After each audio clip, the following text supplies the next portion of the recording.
Hey guys, how's it going? This is Tom Burkart for Car Revs Daily. We're at the BMW Zentrum Museum in Spartanburg, South Carolina. It's mostly a customer pickup facility and sort of the most customer-facing area in the manufacturing plant. But there is a little bit of museum, and there's this awesome turbocharged 1982 Formula One engine that I have to show you. It's ridiculous. So I'm trying to consciously be a little less rushed with the camera movements, but this is the closest and best angle I've seen of a turbocharged Formula One style engine.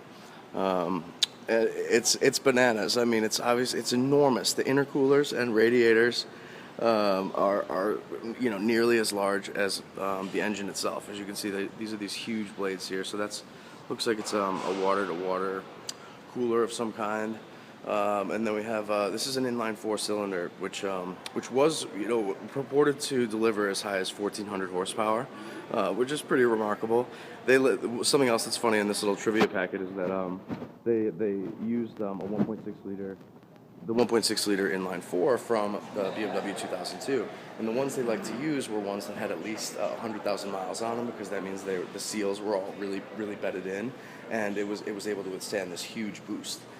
So the boost that we're talking about comes from this gigantic turbocharger here. Turbos kind of look like snails, and this one is enormous. It has a carbon fiber shroud on the outside of one of its sets of turbines, and obviously this huge, the throttle body control is right here. So that's where this is directly linked to. This is the throttle cable. But of course, these intercoolers are the most striking aspect, besides the enormity of the turbo itself. Many turbos are big, but none are this big, I promise you.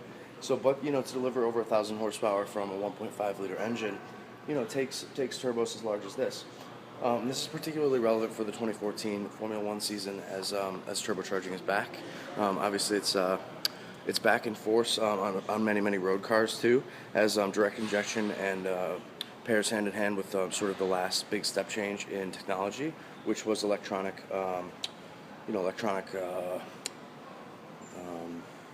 EFI, basically, like electronic fuel injection, which before that, turbos were completely, they would just explode because it was a really delicate process of tuning, whereas with sort of like more electronics in the early 1980s and 70s, turbos became more of a feasible and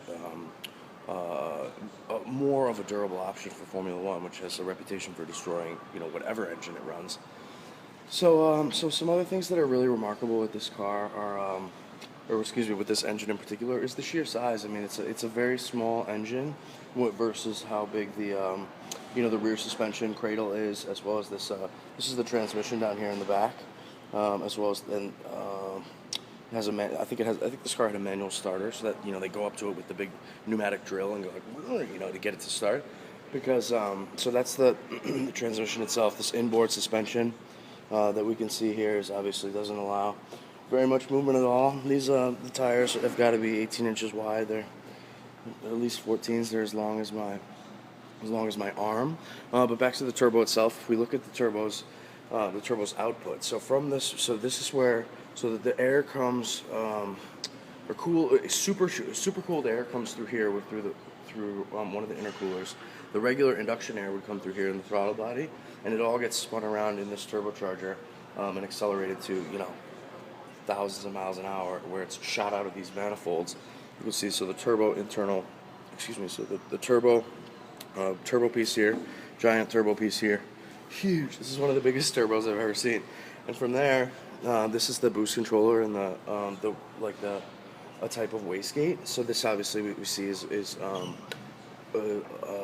linked right to an exhaust dump, where it could just shoot it out the back if it really needed to, if it was like ever really over boosting and it became a problem. But over here, what generally looks like an exhaust manifold is actually a part of an induction manifold as well. So we have a couple unpolished pieces. That it's a little bit of a snaked setup, because it is a four-cylinder, but basically there are eight guys coming out of this thing, and some of them were pushing air into the engine, and many of them were clearing the air out of the engine once it had already been processed and turned into horsepower. But it is a pretty magnificent thing to see up close, particularly without the race car bodies hiding a lot of these cool features. I just really was impressed to see it. This is obviously a really early day for carbon fiber. I don't know if this is this looks like resin. This is definitely carbon fiber. It's just a really, really early example of carbon fiber before people really, got pretty artful in like how they were laying the weaves in. And it turns out that the way they lay those things is really important because carbon fiber is strongest in certain angles. But this is obviously a very early example of this carbon fiber innovation. Of course, in running a 1.5-liter version of the BMW 2002's four-cylinder, offered a lot of sort of marketing gold for the strength of BMW's engines in particular. All right, well, this has been Tom Burkart at the BMW Zentrum Museum in Spartanburg, South Carolina. We'll see you guys later. Thanks.